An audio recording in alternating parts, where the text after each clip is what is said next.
Welcome to Good Dog TV, bringing you the latest dog news and entertainment from the American Kennel Club. I'm Marissa Sarbach. Now, my co-host today is Mello. She is a 2-year-old Pembroke Corgi, and she is very, very noisy down there. She's very, very adorable as well. Our show today is all about lost and found. Now, so many dog owners have faced this type of scenario. You're walking your dog gets loose, and just when you've almost caught them, they take off again.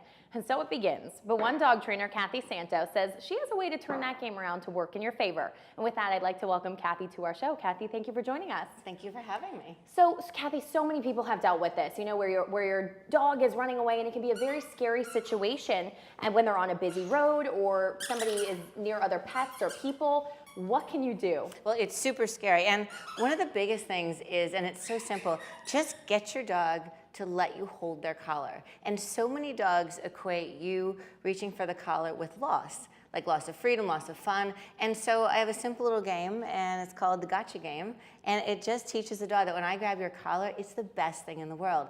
And if you teach them that, when other people find your dog and go to reach for it, the dog's not going to run away. The dog is going to say, this is an awesome game that you know too. A great skill that everybody should really learn. Absolutely. And can you show us that with Mello? I absolutely will. All right, so my little friend Mello. So we started out by taking a really high value treat, and some dogs think anything is high value, and Mello is one of those. So I used her kibble, and she says, ooh, that's a really good cookie. I'm not giving it to her, but then I'm gonna touch her collar and feed it to her. So when you do this over and over, what the dog learns is collar touching, get it, Mello, means something good is gonna go in my mouth. And we progress it from just touching the collar and feeding to actually grabbing the collar and pulling her. And now all of our dogs that are trained, when you pull on their collar, they're like, yes, give me some food. So they have an appetitive response, meaning they expect good things from it. Versus what other people's dogs do when you reach for them, they pull away and they say, ooh, don't touch me. So this one little game is gonna fix all that. So this is heading in the direction of a human winning the game instead of a dog. Absolutely, everybody wins in this one. All right, and when you can make it through this, you go through the next game, which is called What's This, right? Correct. So what exactly is that? And we're gonna roll some video actually to show you what's... So basically, you have a dog who either knows how to come when you call or doesn't, and you need this little bridge in the middle to sort of help you, because it's gonna take a while to get them to come. So this game teaches the dog, when I say, what's this, you are gonna get an awesome treat. So here we go. The puppy was told, what's this, and the owner was patting the ground, and when the puppy got to her, she got tons of, again, high value treats. So she's saying, what's this, and the puppy's like, yay, I love this. Now the best part about this game is if you teach it, everybody who knows the game, your dog will respond to. So I told her, make a little video, it's like 12 seconds, send it to your friends and family, and then they can do it too, and the dog doesn't even know that they taught it, that doesn't even have to know you. If you have this game in your back pocket, you can save the dog. And this is all about positive reinforcement. Absolutely. Okay. Because again, I want the dog to say, coming to you is a win, but so many times, coming to you is a loss, right? They're having fun, you're pulling them away from something, and they're like, gosh. And when you do call them, sometimes you put them in a place they don't want to be, like in the tub or in the crate, and they're like, you know what, coming isn't such a good deal for me. But this switches up the game. All right, and it's very important that this has a physical and verbal reaction as well, right? Absolutely. Why is it important to have both? Because I want the dog to get the reward from my hand, I want them to feel the collar, and I want them to get praise. Because the one time that you don't have your cookies is gonna be the time you need it, right? So I tell everybody, it's gonna happen to you. You are gonna get out of the vet's office, the leash is gonna fall, the dog is gonna run, and you have to lie and do the what's this game. And they're not gonna get cookies that time. But then you're gonna set it up later in the day in the same spot, so the dog's last remembrance is, I did win, versus I didn't. Oh my goodness. And it makes the dog want to be around you. It does. This is a reverse sneeze because she got so excited. And though you fix that is to put your hand over the nose and they sort of hold their breath for a second. Good girl. So we're learning extra things today. I got so many things. Here you go, have a cookie. Hello, you're fine. And so, it's okay. You're okay. Mello, come here, babe. Oh, Mello, come up. Here we go. Oh, there we go. There we go. Snuggles. Aw, Okay. Tom's a write down. There you go. So if you make it through those first 2 games, you can move on to the third, which is go for a ride, and that involves a car, right? Correct. So most dogs love car rides, and if they don't, you got to work on that, right? There's going to be dogs who see cars and say, "Oh my God, vets, groomers, I don't want to go." So that's just something to work on the side. But once they love cars, what I do during a walk is I'll be walking with the dog, and then all of a sudden I'll say, "Oh, want to go for a ride?" and I'll run to any car. And when I get to the car, they'll get something high value. And high value like chicken, steak, something they normally don't get. Because if you do it with like kibble, the problem is they get that all the time. But this has to be super special. Plus, if you have a dog who's toy motivated, I'll do a game of tug, something that's on a string, like a ball that I can play with, so there's that interaction, they don't run away from me.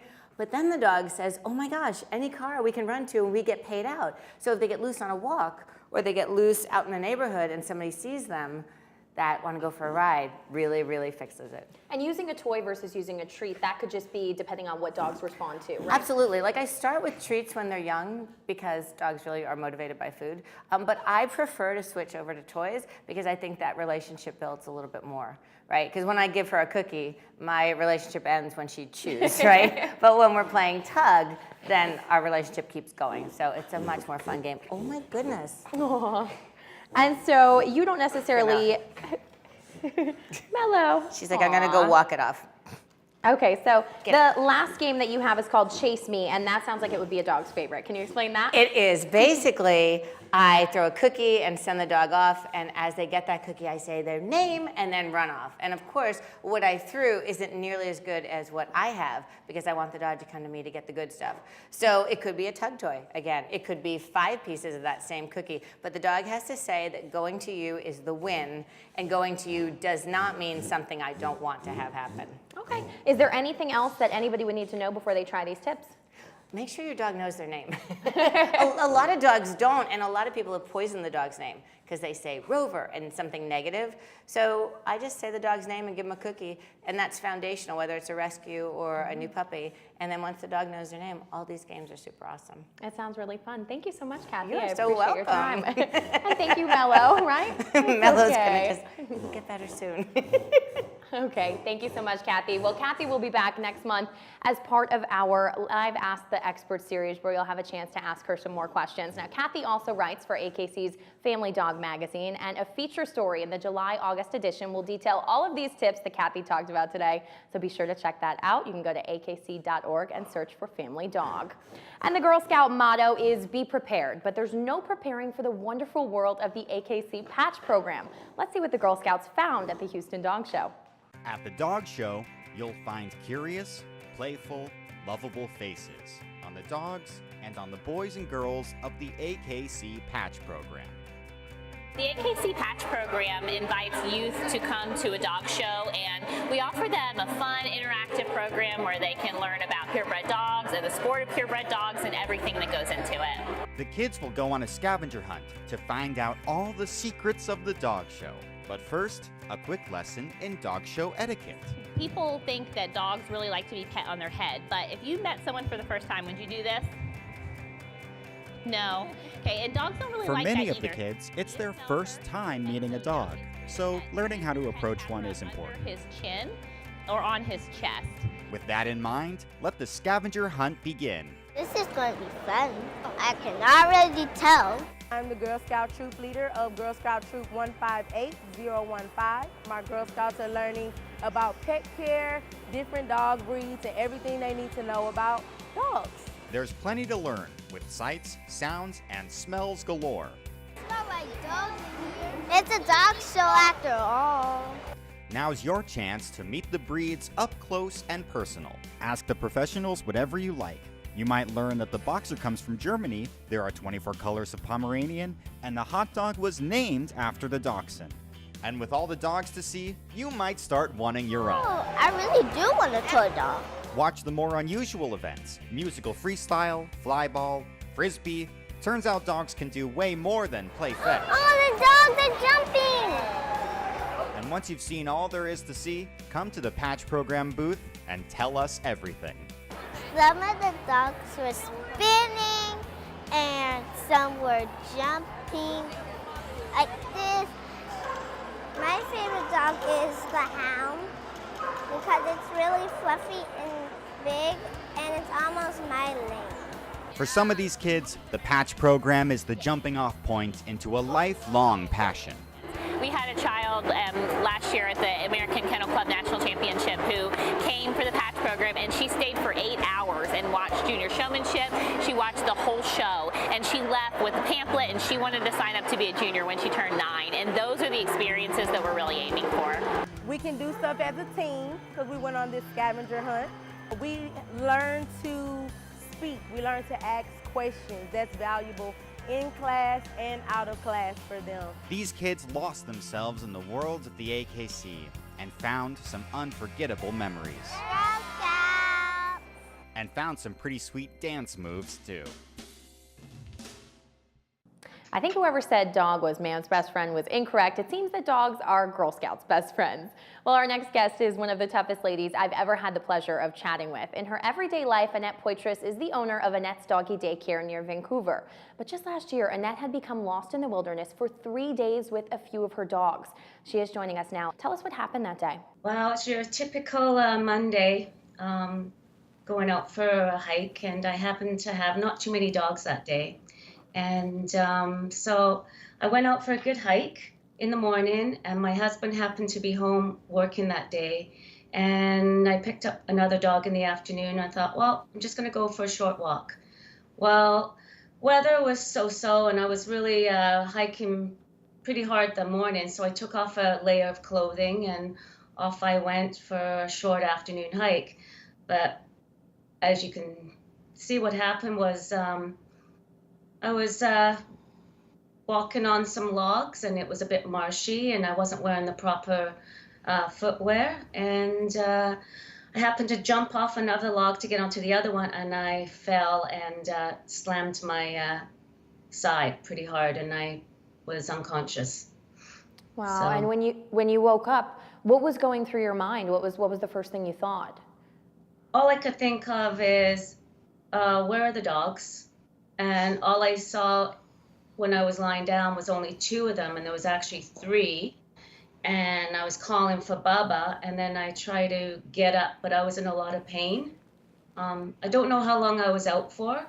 It could be an hour. I don't know, because I didn't have a watch, and I wasn't thinking of the time. I was thinking, I gotta find Bubba and let's get out of here, because I can see it was starting to get dark. So. And the 2 dogs that you did have, how were they acting? How were they reacting to you about what was going on? They were really concerned because they knew there was something wrong. I mean, dogs sense your feelings.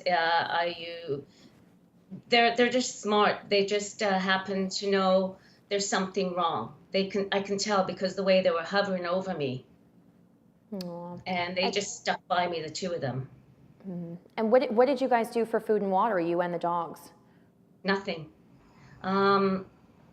Nothing. I didn't have any water or food. It wasn't the food I was concerned about. I wasn't hungry. I was more thirsty.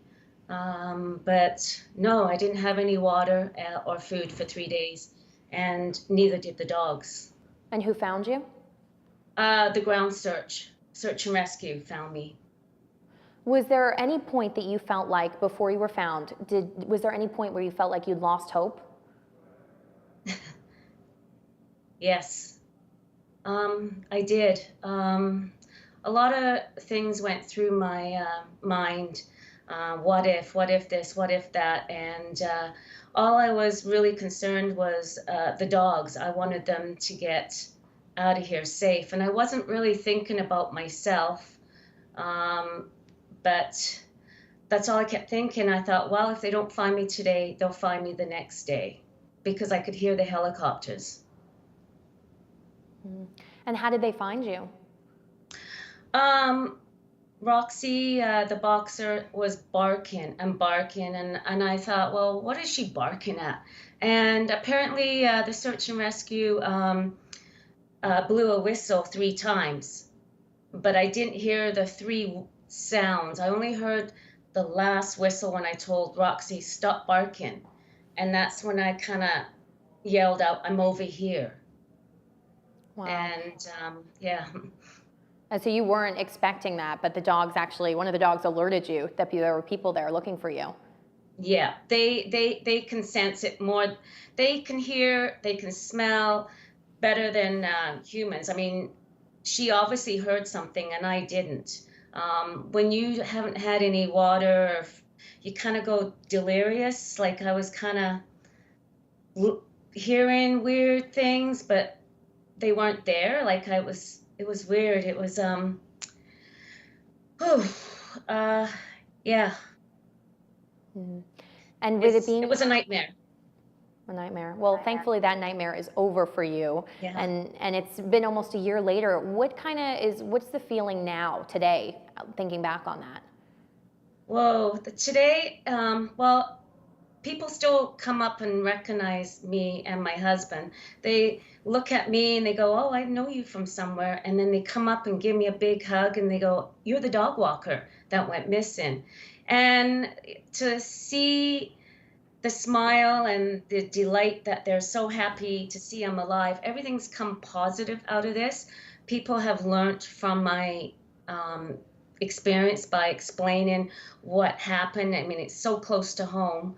I'm only like 10 minutes away from the mountain, and people are starting to get it where they've got their essentials, their 10 essentials, and I didn't have them that afternoon when I went for a hike, because usually I have my gear with me. And So you feel like something positive is coming out of this then, that Yes. at least people Yes. are learning from what happened. Correct, yes. And I find the community, everyone seemed to got together and just strangers and helping each other. And even today, I just heard on the news, there's another fella that is stuck up on a cliff somewhere and he had to stay overnight, and search and rescue are trying to get him now. He had to stay overnight up in the mountain. It's so easy. Anything can happen. You can slip like what I did. And you don't always have cell phone service in some of these mountains. I'm so glad to hear that you and all the dogs are okay, as I'm sure everybody in your community and all over is, like you said, and everybody's learning from this.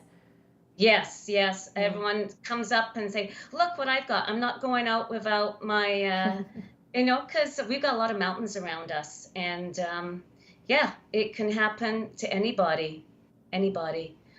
So I'm just thankful. If it wasn't for the search and rescue, I wouldn't be here today. All right. And so glad to hear that you are here today. Thank you so much for joining us, Annette. We appreciate it. You can read more about Annette's story in the July-August Family Dog issue.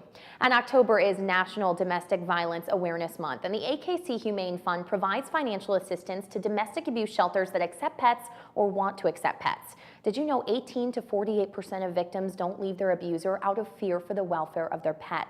The AKC Humane Fund's mission is to celebrate that human-animal bond, and they hope to make it easier for women's shelters to welcome pets and help break the cycle of domestic abuse. Take a look. October is Domestic Violence Awareness Month, and the American Kennel Club Humane Fund is raising money through this campaign for those who find themselves in the hands of an abusive partner. One of the major issues most victims face is finding a domestic violence shelter that will house both them and their pets. Many shelters claim to lack space and funds to house pets, but the AKC Humane Fund aims to make this an easier transition for victims and shelters alike. 1 in 4 women will find themselves victims of domestic violence at some point during their lifetime. Of those victims, between 71 to 85% of them would have reported that their partner has also threatened, injured, or killed their family pet. 18 to 48% of battered women delay their decision to leave their batterer or return to them out of fear for the welfare of their pets. Keeping their families together bring a sense of normalcy to victims, and they are also therapeutic for them and others. The AKC Humane Fund offers a grant that helps equip domestic violence shelters with the right tools to welcome both victims and their pets. This will make the decision easier for victims to leave their unsafe homes and find a shelter for protection. Providing shelters nationwide with the right equipment and funds will create a safe haven for domestic violence victims and their pets, no matter if they own a dog, bird, or cat. Your support for AKC Humane Fund can save the lives of many women and pets right in your neighborhood. Please visit akchumanefund.org to donate today.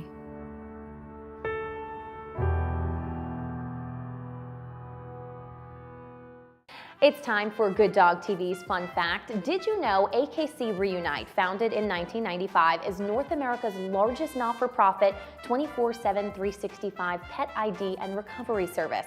That's lost and found all day, all year. Learn more by visiting akcreunite.org. And now we want to talk about Good Dog Destinations, a series that will take you all over the country to find dog-friendly places to eat, stay, and shop. The producer of this series, Ben Green, is joining us now. All right, Ben, you got to head to Kansas City this time. Tell us why you picked that place. Well, Kansas City, Missouri is a beautiful city. It's right in the middle of the country. It's awesome, actually. It's very green. I actually didn't know very much about Kansas City before I went there. There's Kansas City, Kansas. There's Kansas City, Missouri. They share a border right down the middle, and I couldn't tell you which one was on the left or which one was on the right until I went there and found out that actually Kansas City, Missouri has a huge dog culture. And they love their dogs. There's tons of parks. There's tons of amazing outdoor sculpture gardens. There's fantastic places. There's beer gardens galore where you can take your dogs. It's really a fantastic destination if you're going to travel with your dog. So a dog-friendly destination that maybe people wouldn't have thought of at first. Yes, exactly. Okay, all right. And we have a sneak peek of this episode coming up that we want to show you. Kansas City, Missouri, the city of fountains. Sitting smack dab in the center of the country, KC is an intersection of American art, jazz, and barbecue. But what is there to do with your dogs? Like everything else in the city, the dog community is bigger than you'd expect. With its colorful artwork and freshly plucked ingredients, the farmhouse has become a staple of downtown KC for humans and canines alike. I am Kathleen Kennedy, standing on Kansas City's pet-friendliest patio. Kathleen entertains dogs with more than just fancy treats. The River Market, every third Saturday of the month in the summertime, does something called Wine Walk. We have Wine Walk, W-H-I-N-E, and invite our dog-friendly patrons who also like wine to join us here on the patio. Ben, that looks like so much fun. It looks like you could meet a lot of cool people and cool dogs. Yeah, I mean, you would be surprised how enthusiastic people are when I tell them that I'm coming to Kansas City to talk about the dog culture. Like that woman at the farmhouse, she's the event coordinator for the farmhouse, and they do events all year round related to dogs. And all of the companies that and businesses that I featured in the piece, they have some relationship to the dog community, whether it's that they participate and partner with a pet rescue or that they host pet events throughout the year. I mean, they take dogs very seriously there. That's awesome to hear. We love that around here. Yeah, of course. What was your favorite part of the trip? Well, I don't want to play favorites with my my new best friends in Kansas City, but I guess I would say that it was the dog owners who I traveled around with, because they had just amazing dogs, and they were so sweet, and they had so much fun showing me their town. You really get the feeling that there's a lot of pride in Kansas City's dog culture. Actually, one thing that I loved about Kansas City is they have amazing barbecue. Everyone talks about KC barbecue, but it's really awesome. The burnt ends, so good. And there are beer gardens all over Kansas City where you can bring your dogs, and they have all the beer garden classics, a cornhole and giant Jenga. So yeah, Kansas City it was a hoot. All right, it sounds like our friend Mello would like to take the trip there, huh? Yeah. Good place for you. All right, thanks so much, Ben. Well, AKC TV is releasing Good Dog Destinations Kansas City right after our show, so make sure you don't miss it. And it is that time. Good Dog TV goes off-leash on the streets of New York City to ask, where did you find that name? His real name was Gru. Peach, she's actually named after Princess Peach from the Mario games, so. And I'm like, Gru? Like, I didn't get it? His name's Taro. We like this band called Alt J. And there's this really good song, and one of the persons in the song story is named Taro. And then they said that there was a movie, Despicable Me, and there's a character named Gru. The dog's name is Moose. How did we come to it? Because I came up with it. And every time someone would say, what's your dog's name? I would say Gru, and they would go, what? What? And they didn't get it. So I would have to say, like, the movie, and they didn't know the movie. So his name is Bodie, and he's actually named for the ski racer Bodie Miller. So one day I walked into this store where I have friends that work there, and I go, I'm just going to change my dog's name to Boo Boo. I'm Marissa Sarbach. Thank you for joining me today. And thank you to my co-host, Mello, super energetic and has been running around. We love it. Well, if you're ever in New York City and you would like the chance for your dog to co-host, give us a shout at pitches@akc.tv. Be sure to download Good Dog TV on Roku, Apple TV, and Amazon Fire. You can follow us on Facebook, Instagram, and Twitter as well. We leave you with our Good Dog moment of the week. Sometimes it's just hard to give summer up. Send us your Good Dog moment to akc.tv/submit.